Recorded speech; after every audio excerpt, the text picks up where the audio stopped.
Every other Saturday night, the Guardian Angels of San Francisco patrol the streets of the Mission District in hopes of cleaning up the neighborhood from drug use and crime.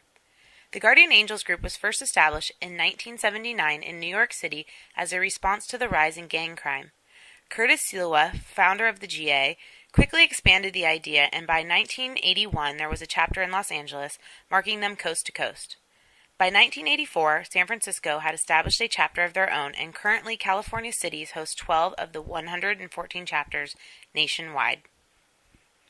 Quote, every day we receive calls and letters from individuals pleading for help to overcome the violence in their world. These calls only confirm the increase in violence, harassment, and intimidation reported daily in newspapers and research surveys. Bullies, predators, and gangs in increasing numbers are creating fear and danger in our communities. The predators lurk in schools, neighborhoods, streets, subways, and the internet, says Siwa of the Guardian Angels website. The Guardian Angels begin their patrol preparations at the Mission headquarters. After the team suits up and veteran GAs are paired with new members for on-spot training, they head out to the 16th Street BART station. If there are enough volunteers on any given Saturday, then the group splits into two teams and head into different directions.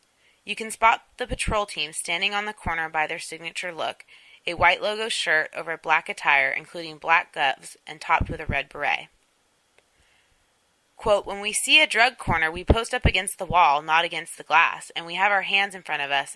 That way we are not letting anyone get too close, says Jerry Longoria, who patrols under the name JD.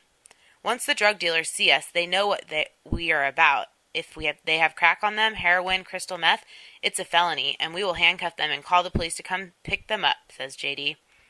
Longoria, or one of the other senior members, always calls the police department in the neighborhood in which they're heading towards to let them know that they are coming into that area in order to avoid interference with police operations. They attend police department meetings and community meetings. Although the community shows appreciation for the hard work the Angels volunteers do, there is no type of funding that's coming from the local community or government. Over the 25 years in San Francisco, the Angels have had trouble receiving the respect that they strive for from the city officials, and recall walking a fine line with the police department and the community members. The Angels started cutting down on members, and they only keep the ones that are trained on how to diffuse situations peacefully and not to create them.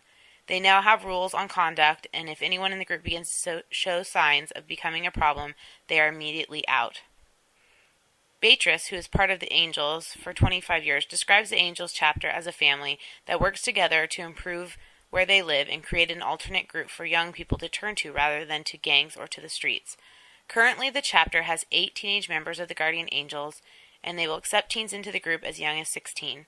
Families in the community reach out to Beatrice, asking him for help with their children and guidance in the right direction.